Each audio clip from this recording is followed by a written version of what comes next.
Hi folks, welcome to my channel, or welcome back. It's Kat. I'm a licensed and registered dietitian nutritionist, and on this channel I like to talk about weight neutral approaches to health, as well as dive into some scammy and, in my opinion, unethical nutrition related products, businesses, companies, and other nutrition related fear-mongering claims as well. This video is standing as the October reaction video. I try to do reactions here and there, mostly talking about MLMs, but I sprinkle in some non-MLM kind of scammy things, in my opinion, as well. It's just a time to rant and give examples and talk about how we can approach health in that more balanced way, physical, mental, social, and emotional well-being, and just have fun. This is for entertainment. This is an opinion video, so before you come to your own conclusions, I encourage you to do your own information gathering. All right, so if that sounds good to you, let's go.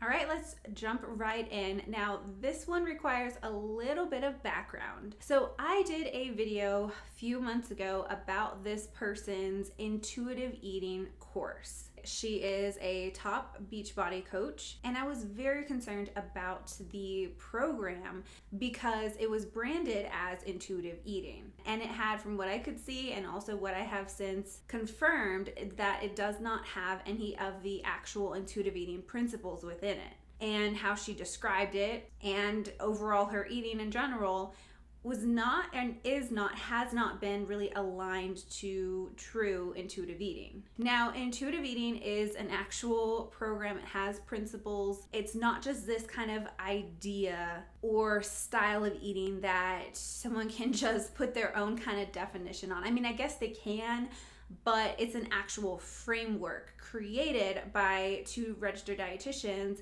in like 1995, and that was just when like the first book was published. They had started talking about that before, and it has continuously been updated by those registered dietitians. So like it has this definition already, it has a principles, it has a framework, and she was creating a program, an intuitive eating program, but it wasn't intuitive eating. And so throughout that whole video, I blurred her face, I didn't say her name, I even blocked her name from being commented. Like if somebody were to comment her name, would have like disappeared, just because I didn't want to like cause any issues or anything. But then I ran into another video that the anti-Beachbody coach over on Instagram had posted. And in this video, this coach was freely talking about how she lies, how she has lied, and it was encouraging others to do the same in order to get sales. Let's just watch this. This is again from the anti-Beachbody coach over on Instagram. I was like, oh my gosh, I'm so overwhelmed with how many of you want to join my group. Give me a minute. I'm working slowly to get back to you. And like I would have no messages, you know? And so it feels a little bit like a lie, but I heard a thing. Hold on. I heard someone say, faith it till you make it. And you can faith it like into believing that it's going to happen. And so I know people, I've been in sales before, and people like FOMO, like, you know, you're gonna miss out. Everybody's doing this. Like I sold books door to door one summer, and I remember part of the script was like, I just met with like Susie and Pam and whatever your neighbors, and they all bought, and they said I should talk to you. So then this mom's like, oh my gosh, my friends are buying, my neighbors are buying, I want. So that's what I started doing, like with my posts, like, oh yeah, you know, you guys are, I'm so excited to kick off all the amazing ladies who are going to join my group. And like, I would have nobody signed up. So in the beginning, you know, I had to do a lot of one-on-one behind the scenes inviting. And I'm very sensitive to sales. I hate salespeople. Like I hate going into a grocery store or a department store and they're like, anything I can help you with? I'm like, please leave me alone. Like, I just don't want anybody talking to me, you know? Or, I mean, talking to me is fine, but not like if I feel like there's. So because she clearly admitted to lying and not having truth in advertising of her program, I decided I was okay with sharing that it was Ashlie Molstead, because I don't believe that people should ever be pushed or like join purchasing specific programs, products based off advertising that is a lie. There's a lot of really shady things that goes on in the nutrition, health, fitness industry. I've been in this industry for over a decade. I've seen a lot of really concerning things, but I don't know if I've seen someone be so blatant about their approaches and their false advertising as Ashlie has. Like, she's in the top people of who I've seen. Again, this is just my experience, my opinion, really concerning. So she recently shared some thoughts about intuitive eating in general and decided to invite her audience to another group, and let's just watch. You've seen me, try to take on some challenges this year, and I have just had some mental chatter, brain chatter that's like, when it gets hard, my brain's like, no, but you work, you don't do that now. You're intuitive. You live intuitive, whatever. Which is true, but at this point, I think it's not serving me. Like, I could use a little bit more. What is it? I don't know what the word is, but like, be a little bit more in control of my choices and really be focused on what's going to make me feel good, which a lot of times is going to be the margarita. We go to Zen Burger all the time. Like, I'm going to have their margs and their California burger bowl. It's so good. But that's not always what I need, right? Like, sometimes I need water and veggies and like just to spend some time actually like preparing some food so that I'm not just like eating out every single meal, whatever. Anyway, I don't know. But I need your help. I need you in this group with me. And I also know, like, going into the fourth quarter of the year, it's very easy to be like, well, it's about to get busy, holidays and stuff. That's why I love this 75 Happy, which is like, how long does it take you to get to 75 days of really showing up for you in a way that feels good and healthy and prioritizing your goals and, and those would be like, what days are you able to get X number of veggies in and a gallon of water and do your workout, get outside, do some journaling. So anyway, I want you here with me. Swipe up, fill out the application. Let's go. Okay, so if you know what intuitive eating is, you're familiar with it, you're probably gonna know the main points that I'm gonna say.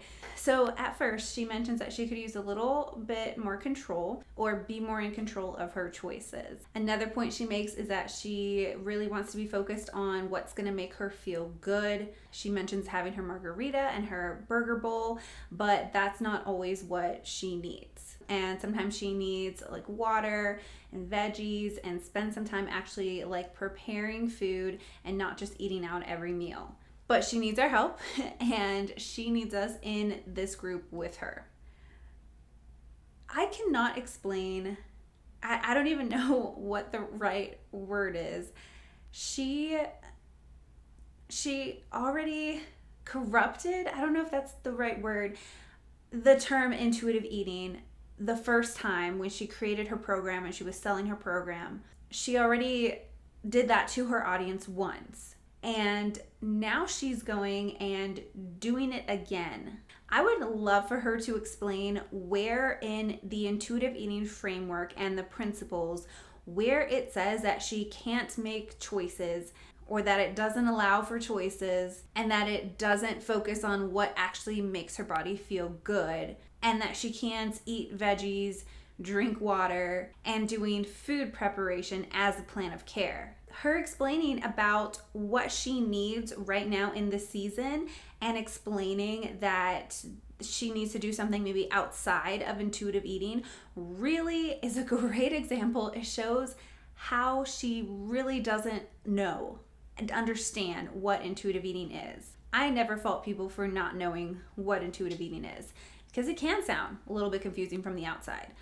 But if you are going to be someone who is creating a program based off it, you are monetizing off that, you should know what it means. And you might ask, like, why do I care?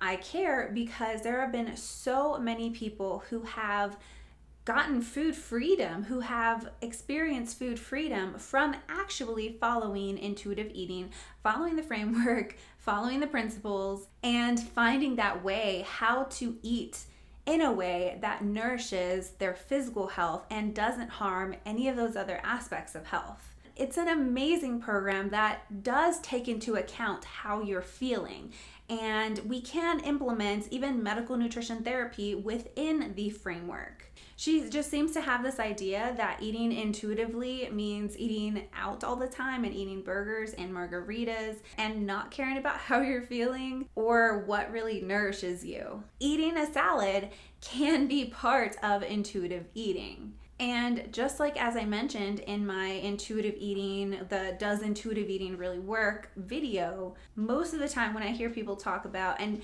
I understand that there's not going to be this kind of program that fits everybody. At the same time, the framework itself is very flexible and it takes into account that person's own needs and their desires, their environment. It's not like a program that it has the same rules over everybody. And so just like in that video, I mentioned that whenever I hear someone saying that intuitive eating didn't work for them, I really like to ask, like, what specific principles didn't work with you? Did you know that there were principles? Did you know that there was a framework? And then if it still didn't work for you, what part of those principles or framework didn't work for you? And I've asked so many people this. I have not found one person, and I'm sure there's going to be several people, whatever.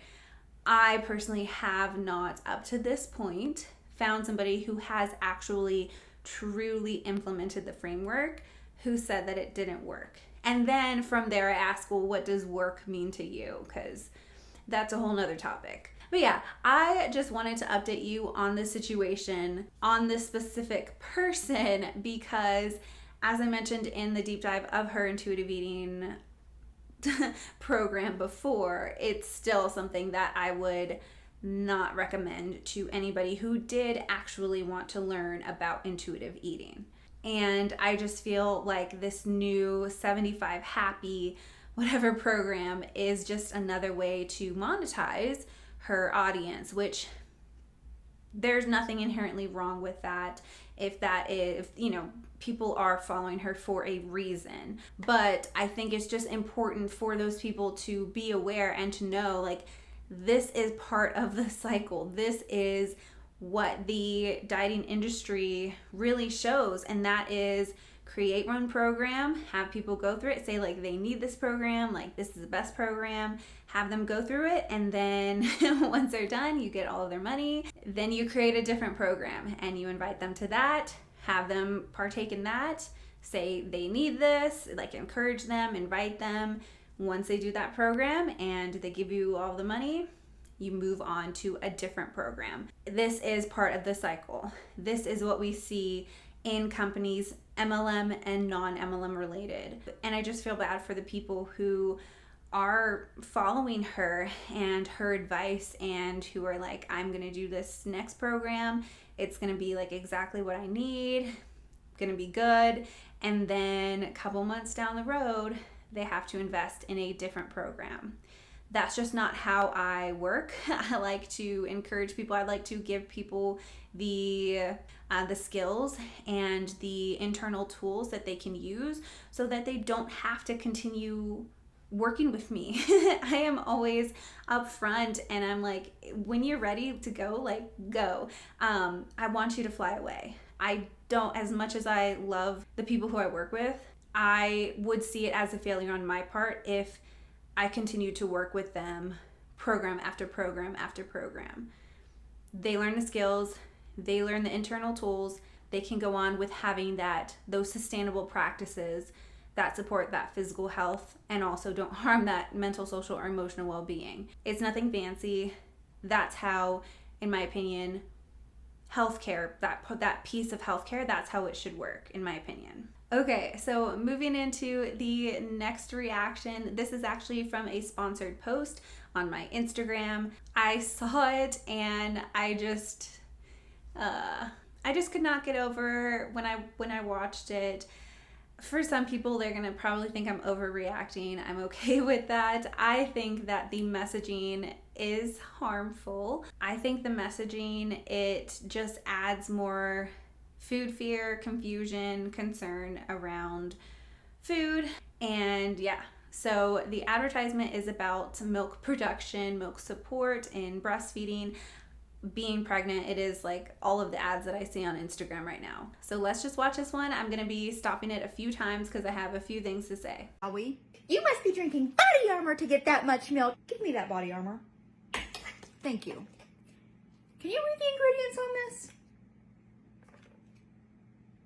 I don't even know what this word is. Nicotinamide? What is that? No, I'm not using this. Nicotinamide, I can't even pronounce it how she pronounced it, but as soon as I saw this, I was like, oh my goodness, this is embarrassing. She is trying to say niacinamide, which is literally B3, vitamin B3. And my question is, why is this company okay with somebody advertising for their product, talking about their product, who does not understand those basics of nutrition? Now, I'm not talking about like nutrition basics as like what everybody should know, but I'm more talking about basics like if you take a nutrition like 101 intro class in college to nutrition, you're going to learn typically about macronutrients and micronutrients, and they're going to talk about the B vitamins, including niacinamide or niacin, just different forms. Again, not everybody needs to know that. Not everybody needs to take those classes or take that class.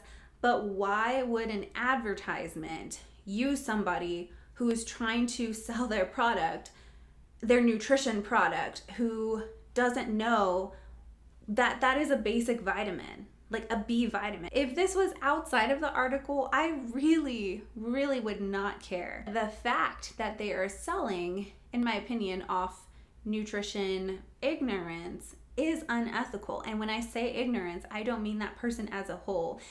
We can't know everything. I am very ignorant in multiple different areas of just world information. I am aware of that. I am not talking about that I don't feel qualified like to share my opinions on specific things, because honestly, I just focus so much on nutrition, and sometimes I have to remind myself like there are things outside that I also need to learn about and focus on, and all of that stuff. That's a whole nother thing. So that's what I mean when I say like ignorant in nutrition in this way.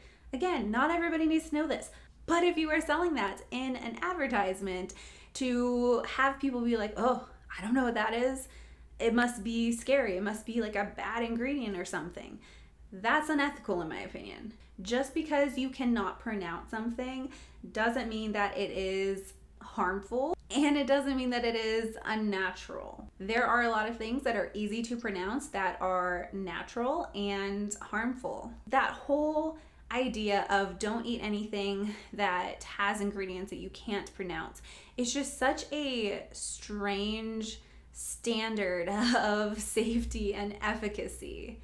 Okay, so let's continue. Gatorade! You're using Gatorade then! Give me that Gatorade. Have you seen the calories on this thing? What is that? No! When you are breastfeeding, you need an additional 300 to 500 calories.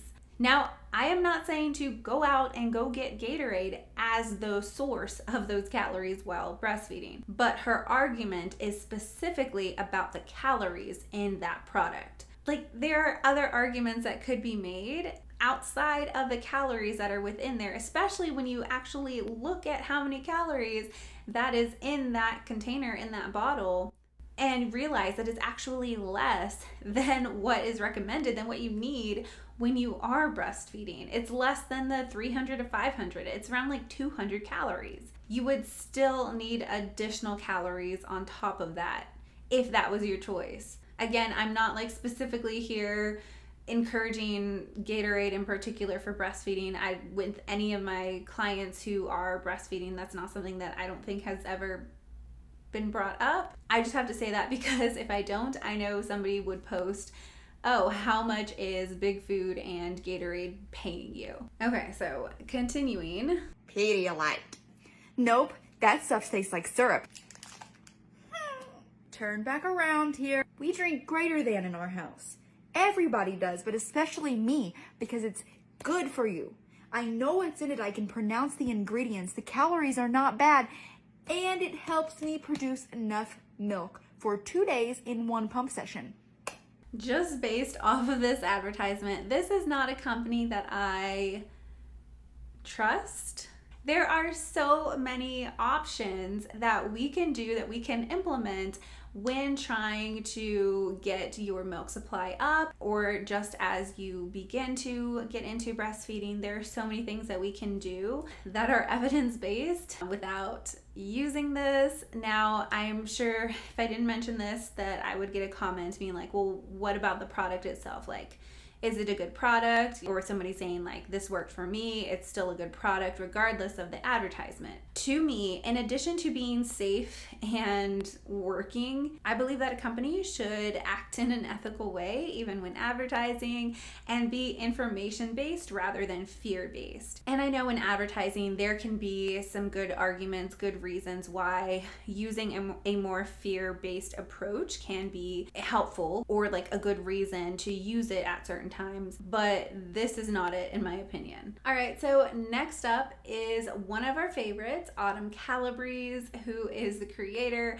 of the 21 Day Fix. She's like the poster child for Beachbody for their nutrition side of things. Last year, she had a bad take on Halloween candy. I remember Deanna Mims talking about it. A couple other people, I believe, also talked about it. And this year doesn't seem any more promising. She's already been talking about Halloween candy. So thank you, Lexi, future RD, for sharing this with me. I really appreciate you. So let's watch what Autumn has to say about Halloween candy this time around. Good morning, you guys. Happy Monday. Hope everybody had a great week, great weekend. I had a great weekend.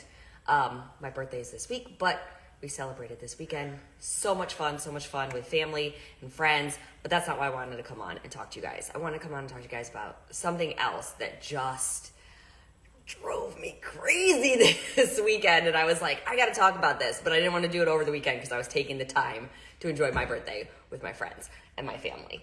But I'm also making my matcha latte right now.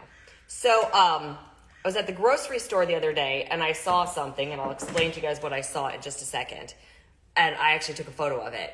And then I happened to be the next day on Instagram. I'm scrolling Instagram and I come across one of the fitness professionals that I follow. And she had a post up. And her post was about how she was super angry that it's only September and she's already starting to see posts from people talking about Halloween candy, but wait for it. But talking about Halloween candy, like, if you eat this, it takes, this many burpees to burn off this one candy bar. Or if you eat this, it takes this much exercising to burn this off.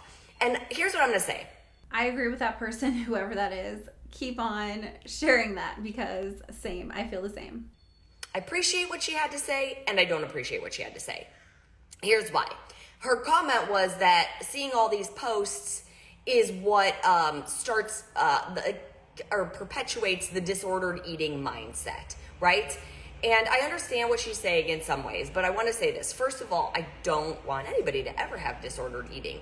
Unfortunately, she says that, but her programs are very much aligned with disordered eating practices, habits, diet culture in general.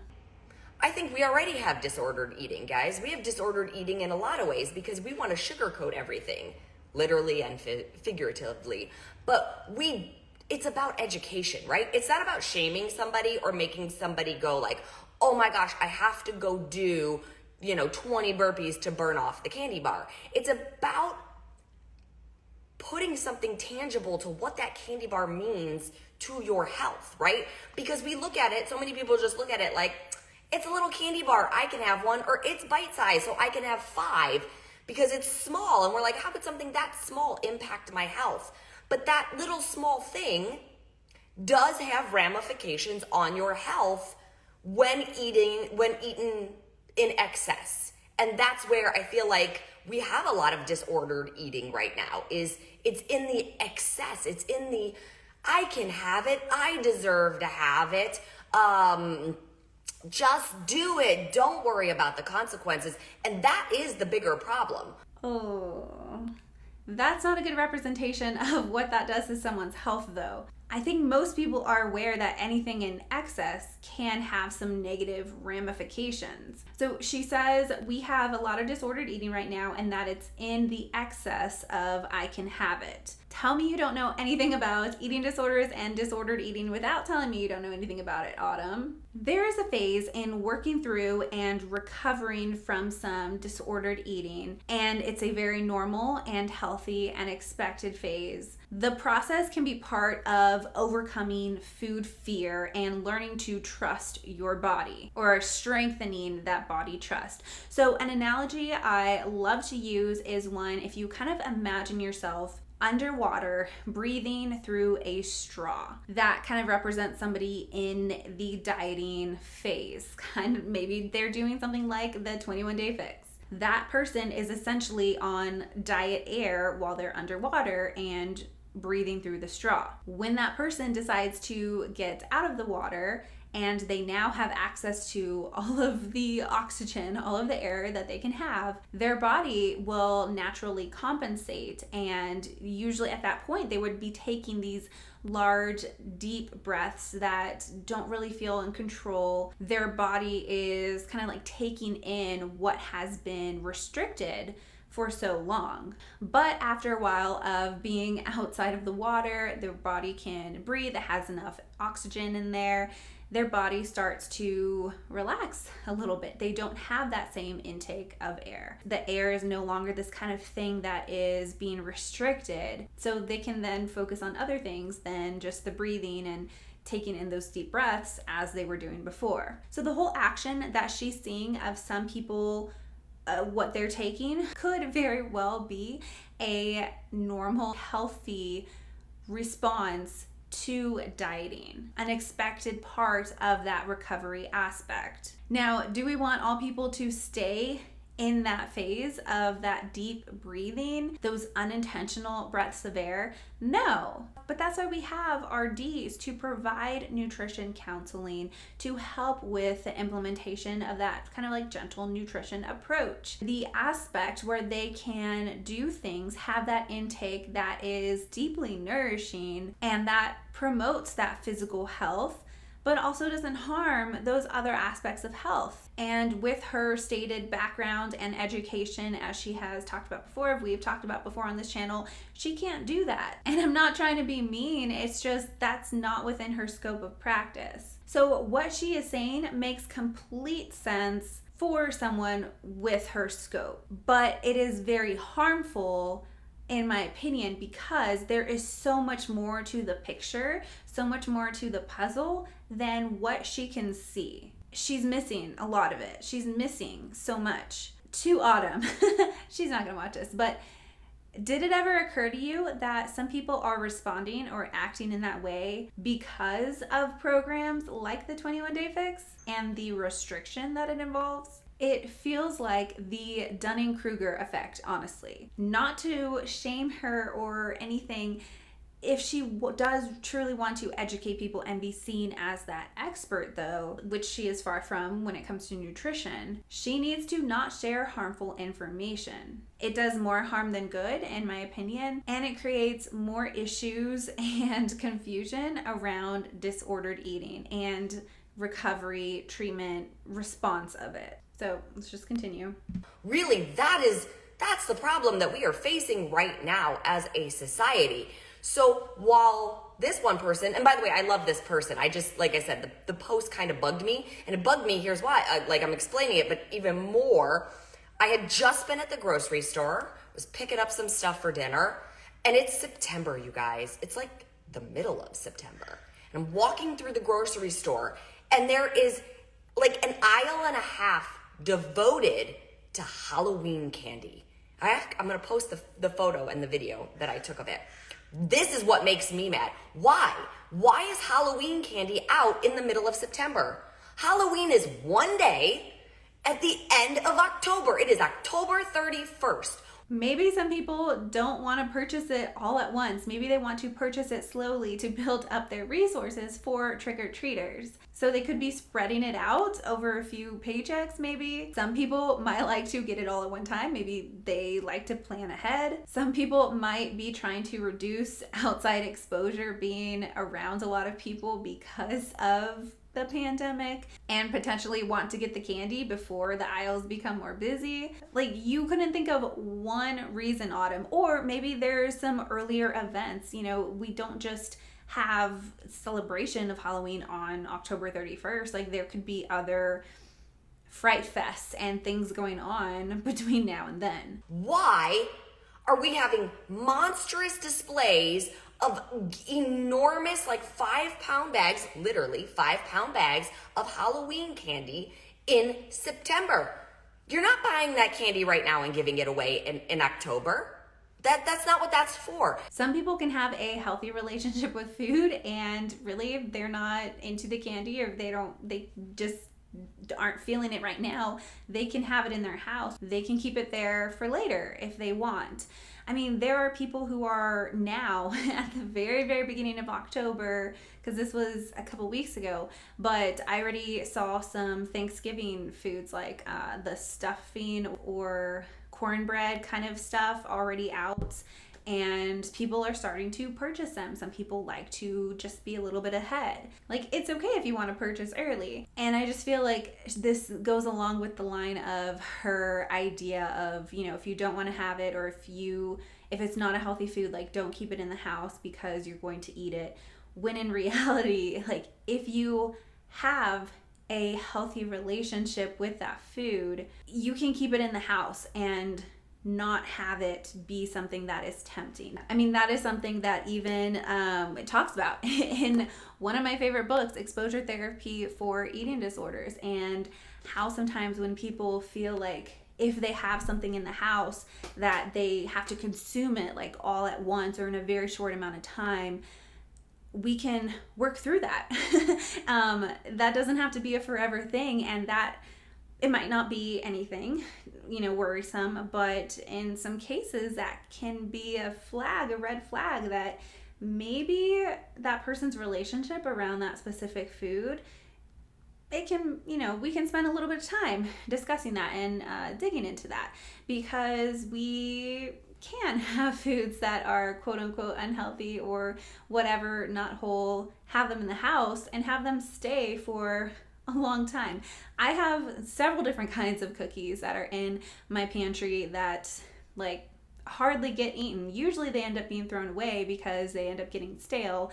I have some candy in there. I have lots of foods that are just really bring me a lot of joy and hardly get eaten at times because I might not want it at that time. Like I wanted a specific kind of joy factor from it. I wanted to enjoy it in a specific setting or specific time. That doesn't mean that I have to finish it. It doesn't mean that I can't keep it in the house and be tempted by it. Like the whole thing, the whole point of working on having that more mindful approach, that more intuitive eating approach, is not having the diet or the program control you.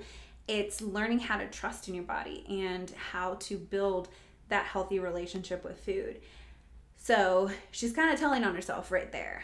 Just saying. Right now, if you're buying that candy is going to sit in your house, right? Some people are like, well, I like to decorate with it and stuff like that. You don't need a 5-pound bag to decorate with.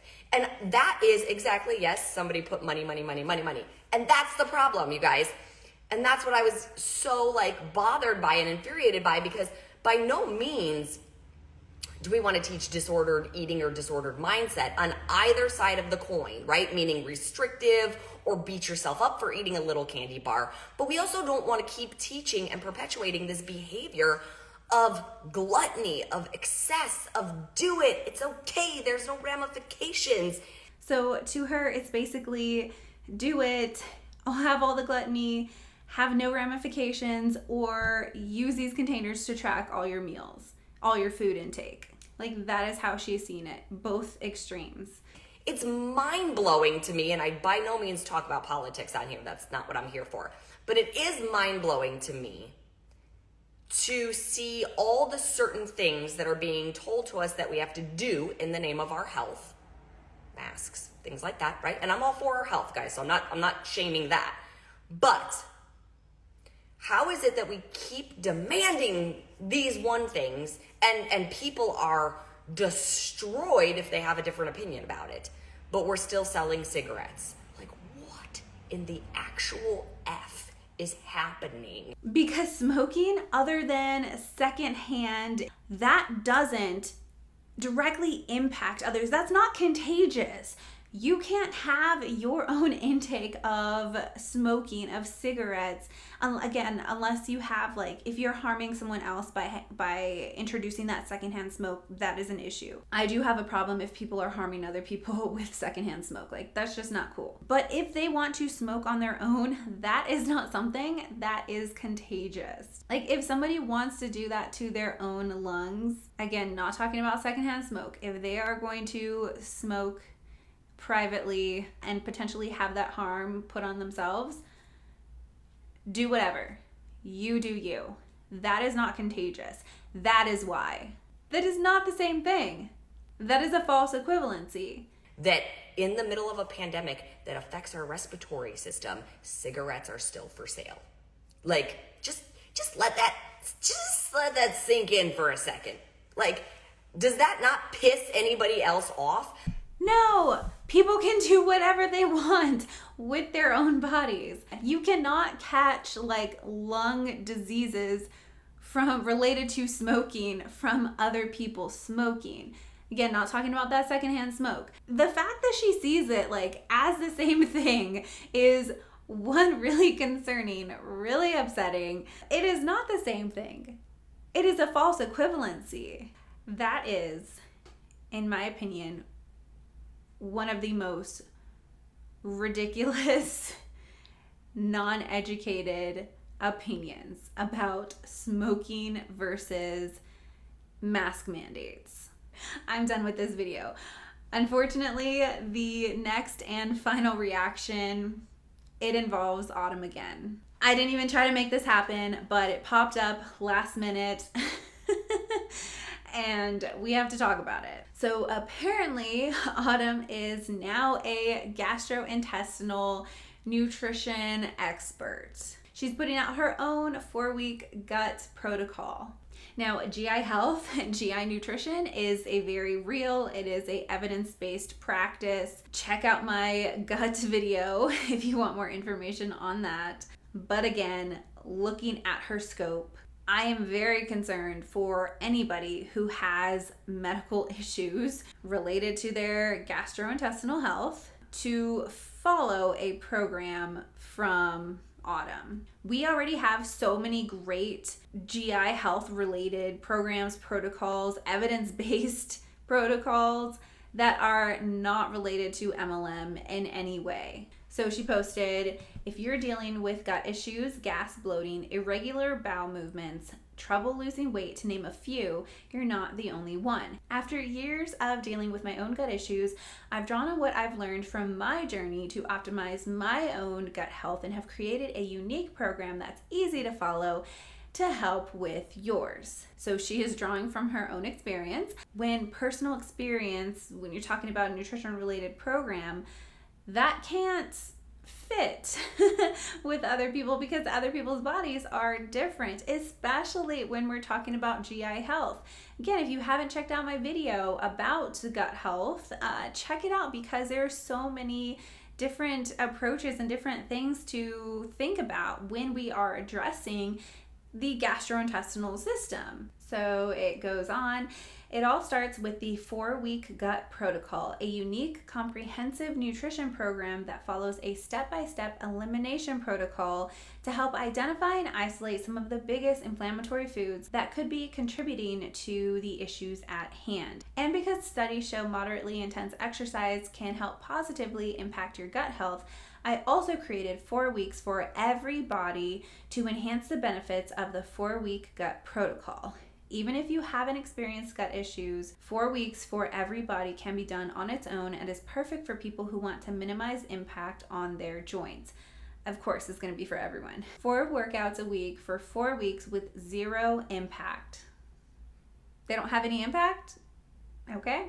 3 lifting days to improve strength and 1 no impact cardio day to make sure you're burning calories, working on cardiovascular health, and getting a good sweat. The 2 programs will be available in March of 2022. Again, there are just so many amazing medical nutrition therapy protocols, evidence-based, that we can use for people with gastrointestinal issues. I feel bad for people who are going to fall into this and decide to pay for this when they could get a very high quality program, potentially covered by insurance, that is not part of an MLM. Taking advantage of people with any medical conditions, including people with GI issues, is a very frustrating thing to see, in my opinion, because of so many people I know having those gastrointestinal issues. And for myself, working with a lot of people, that's one of the areas that I really like to practice in, is GI health. And usually I'll get people down the line who will comment and be like, oh, you're just jealous that,